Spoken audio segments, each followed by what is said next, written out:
Hello guys, क्या हाल है। चलिए, हमने पिछला दो जो पेपर हुआ इस हफ्ते संजीवनी SDTS, उसमें फर्स्ट पेपर सेकंड पेपर हमने डिस्कस कर दिया है जो मंडे और ट्यूसडे को हुआ था। अब बात करते हैं थर्ड पेपर की। होप आप लोग वीडियो देख रहे होंगे और सारे पेपर अटेंड कर रहे, कोई एक्सक्यूज मत दीजिए, पेपर जरूर दीजिए, ठीक है ना। तो हम लोग देखते हैं इसमें। तो माई सेल्फ आदर्श ओझा, आप जानते ही होंगे, डॉक्टर आदर्श ओझा, ठीक है ना। ओके, हम लोग बात करते हैं जो 9th पेपर है, ये 9वां टेस्ट है जो अब बुधवार को हुआ था। चलिए बात कर लेते हैं इसको, ठीक है। कह रहा है the proximal end of the filament. देखिए दो तीन पेज से ही पूरा क्वेश्चन दे दिया है हमने। एक एक एनसीईआरटी की एक लाइन आपको मतलब याद हो जानी चाहिए, तभी आप वो क्वेश्चन कर पाएंगे, एकदम फील आएगा एनसीईआरटी का आपको। The proximal end of the filament of a stamen is attached to thalamus, ठीक है ना। आप टिक कर दोगे फटाक से थैलेमस, आगे बढ़ जाओगे, लेकिन आगे पढ़िए। और एनसीईआरटी पेज नंबर 21 में 5th लाइन लिखा हुआ है साफ साफ, क्या लिखा हुआ है कि the proximal end of the filament of a stamen is attached to thalamus और पिटल ऑफ द फ्लावर। क्या लिखा हुआ है? और पिटल ऑफ द फ्लावर, यानी कि ऑप्शन ए एंड बी दोनों होगा। यानी कि आप देख सकते हैं ये पेज नंबर 21 पे सामने देख लीजिए, लिख लीजिए, यानी कि इसका आंसर हो जाएगा डी। कौन सा आंसर होगा? D, both A and B. Next, a typical angiosperm anther is bilobed. इसी के नीचे लाइन लिखा हुआ है साफ साफ, पेज नंबर 21 पे ही सारा चलेगा। अगला 7-8 क्वेश्चन देखिएगा। Typical angiosperm anther is bilobed. कितने लोब होते हैं? Bilobe, 2 lobe. कितने थीका होते हैं? 2 थीका। कितने पोलन सैक होते हैं? 4। तो याद रखेंगे। नेक्स्ट, यानी कि इसका आंसर होगा बी। नेक्स्ट क्या है? थीका। थीका देखिए ध्यान से, theca of anther, theca of anther are separated by, साफ साफ लिखा है, a longitudinal groove separate the theca. Theca को सेपरेट कौन करता है? ट्रांसवर्स नहीं, लॉन्गिट्यूडनल ग्रूव, लॉन्गिट्यूडनल लाइन। ध्यान समझेंगे, ऑप्शन ए हो गया। और मैंने बताया सब पेज नंबर 21 पे चल रहा है। Anther is consisting of 4 microsporangia. कितने होते हैं? 4 माइक्रोस्पोरेंजिया। लाइन है एनसीईआरटी की। The microsporangia develop further and become, pollen grain मार के चले जाओगे खुश होके कूदते हुए, गलत हो जाएगा, पोलन सैक। पोलन सैक में बनेगा क्या? Pollen grain. तो पोलन सैक, यानी कि लिखा है साफ साफ एनसीईआरटी ने क्या लिखा है पेज नंबर 21 पे, तो माइक्रोस्पोरेंजियम जो माइक्रोस्पोरेंजिया है ये डेवलप करता है, ये फर्दर बनता है, क्या बनता है? Pollen sac. क्या बनता है? पोलन सैक, ठीक है ना। तो ऑप्शन क्या हो जाएगा? C. Next, a microsporangia a microsporangia is surrounded by 4 wall layers। कौन कौन लेयर्स? याद करो, बड़ा सा फिगर है, बाहर कौन है? एपिडर्मिस, नीचे कौन है? एंडोथेसियम, नीचे कौन है? उसके नीचे मिडिल लेयर, टेपेटम। 4 लेयर्स हैं कि नहीं है? फिर उसी लेयर्स के बारे में बात करेगा। Outer 3 layers perform, anther wall perform the function of protection. दूसरा, हेल्प इन क्या बोल रहा है? डेहिसेंस, मींस जब पोलन ग्रेन पक जाएगा, मैच्योर हो जाएगा, उसको तोड़ के बाहर निकलना है, डेहिसेंस का काम यही करेंगे। तो 2, A and B, option number D हो जाएगा, पेज नंबर 21 पे साफ साफ लिखा हुआ है। Next, cells of tapetum possess dense cytoplasm. क्या लिखा है पेज नंबर 21 एनसीईआरटी का? Dense cytoplasm and generally have more than 1 nucleus. क्या बोला है? More than 1 nucleus. तो यानी कि ऑप्शन नंबर क्या हो गया? 1।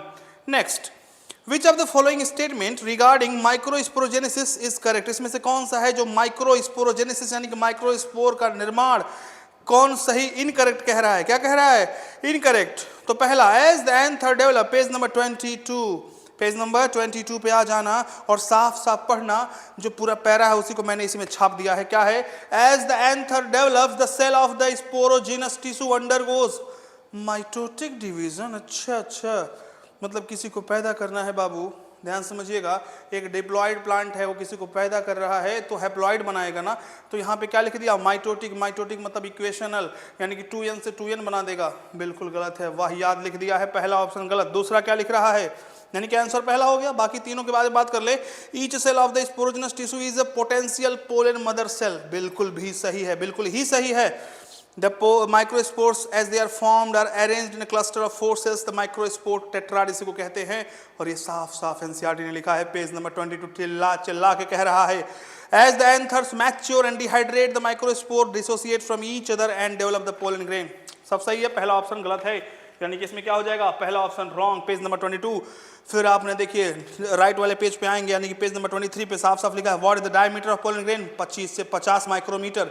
1 माइक्रोमीटर में 10⁻⁻⁷ 6 मीटर होता है, शायद आपको पता ना हो, पिकोमीटर में -12 होता है, ठीक है। तो 25 से 50 micrometre diameter of pollen grains normally generally यही होता है। पेज नंबर 23 पे चिल्ला चिल्ला के कह रहा है। 51 endothecium layer of another lobe is present just inside the epidermis. सबसे बाहर वाला होगा तो उससे बाहर क्या होगा, घंटा, पहला वाला कुछ नहीं होगा, दूसरा just inside the epidermis in the inner most layer, तो गलत है यार, पेज नंबर 22 पे लिखा है, फिगर बनाया है, देख लीजिएगा, दूसरा लेयर जो है वो ये क्या है, एंडोथेसियम, यानी कि just inside the, just down the, just below the epidermis. Next, 1 pollen mother cell में प्रोड्यूस 4 जर्मिनेटिंग पोलन ग्रेन। एक pollen mother cell 4 pollen grain को पैदा कर रही है, very good, nice. Each with 2 male, हर एक पोलन ग्रेन में 2 मेल न्यूक्लियाई है और 1 ट्यूब न्यूक्लियस है। कुछ भी कितनों न्यूक्लियाई हो हमसे उससे क्या, how many meiotic division are necessary to bring this about. तो सीधे सीधे क्या कह रहा है, क्वेश्चन घुमा दे रहा है। अब कहेंगे एनसीईआरटी के बाहर से, कुछ नहीं, ध्यान से फिर से सुनिए। कह रहा है एक पोलन मदर सेल 4 नए पोलन ग्रेन को पैदा कर रहा है, तो बता दो मुझे इतना कि कितने डिवीजन लगे होंगे। तो 1 डिवीजन यार, हम उसमें न्यूक्लियाई करके तुमको कंफ्यूज किया है, बस इतना तुम समझो कि एक pollen mother cell 4 pollen grain को पैदा कर रहा है, बात खत्म यहीं पे। यानी कि ऑप्शन क्या हो जाएगा, second, B.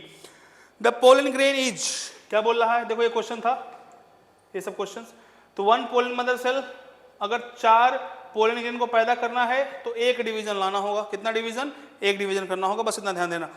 Pollen grain is, अब देखिए ध्यान से, पोलन ग्रेन जो होता है जब वो स्टिग्मा पर, पिस्टिल पे जब वही स्टिग्मा पे गिरता है तो बाबू फिर वो ग्रो करता है, मींस उसका ट्यूब, पोलन ट्यूब ग्रो करता है। यानी कि अभी जब पोलन ग्रोन गोल गोल है, पूरी तरह से ग्रो हुआ नहीं है उसका, तो हम उसे कह सकते हैं immature female, sorry immature male gametophyte. क्या कह सकते हैं, ध्यान सुनना, बहुत इंपॉर्टेंट है।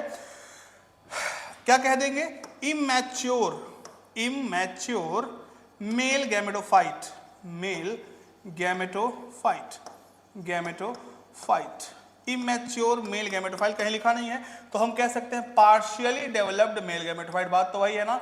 तो पोलन ग्रेन क्या होता है, क्योंकि अभी पूरी तरह से ग्रो नहीं हुआ है, अभी ग्रो होगा जब पिस्टल पे गिरेगा, उसके बाद संवाद होगा, बढ़िया से बातचीत होगी, उसके बाद वो अपना पोलन ट्यूब ग्रो कराएगा, यानी कि अभी ग्रोथ बाकी है, इसीलिए हम कहेंगे पार्शियली डेवलप्ड। क्या कहेंगे, पार्शियली डेवलप्ड या इमैच्योर मेल गैमेटोफाइट। ठीक, कैसा एनसीईआरटी नहीं लिखा है, अरे यार पूछ सकता है कि नहीं लिख सकता है, थोड़ा सा कॉन्सेप्चुअल एक आध पूछ सकता है कि नहीं, इसीलिए डाला गया है क्वेश्चन। आगे बढ़िए।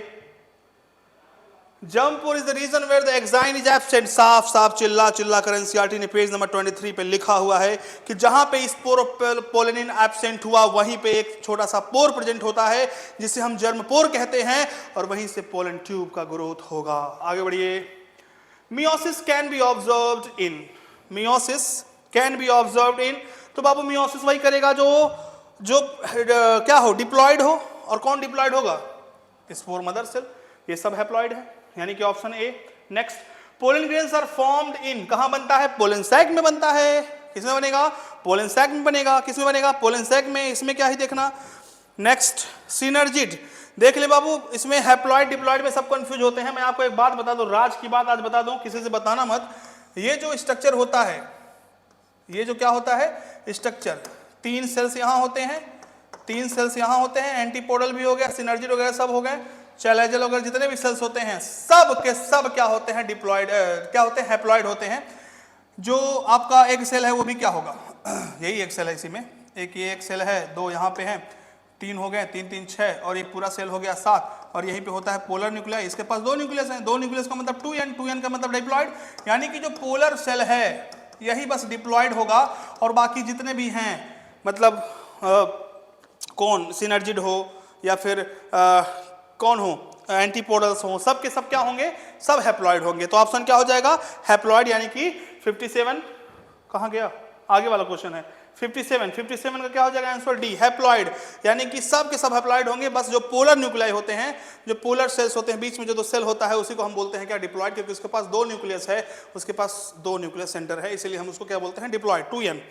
नेक्स्ट, पेरिस्पर्म, पेज नंबर 36 पे जब आएंगे आप, किस पे आएंगे, 36 में second para last line, page number 36 second para last line, फिर से बता रहा हूं मैं, page number 36 second para last line, उसमें लिखा हुआ है साफ साफ, पेरिस्पर्म जो होता है वो न्यूक्लियस का रिमेनिंग, न्यूसेलस का रिमेनिंग होता है, उसका रेमिनेंट होता है। तो ऑप्शन क्या हो जाएगा, रेमिनेंट ऑफ न्यूसेलस, यानी कि 58 का क्या हो जाएगा, डी। 58 58 58 डी। ओके, कोई दिक्कत। नेक्स्ट 59 देखिए, यही था क्या, remnant of nucellus. 59 generally number of integument in the ovule of angiosperm and gymnosperm. General knowledge के लिए डाल दिया हमने एक, कि अगर जिम्नोस्पर्म है तो उसमें एक होता है इंटेगुमेंट, इंटेगुमेंट्स मींस जो प्रोटेक्टिव लेयर है, और जो एंजियोस्पर्म होता है उसमें कितने होते हैं, 2 होते हैं, याद रखिएगा इसको। नेक्स्ट लास्ट क्वेश्चन क्या है, द फंक्शनल मेगास्पोर अंडरगोज।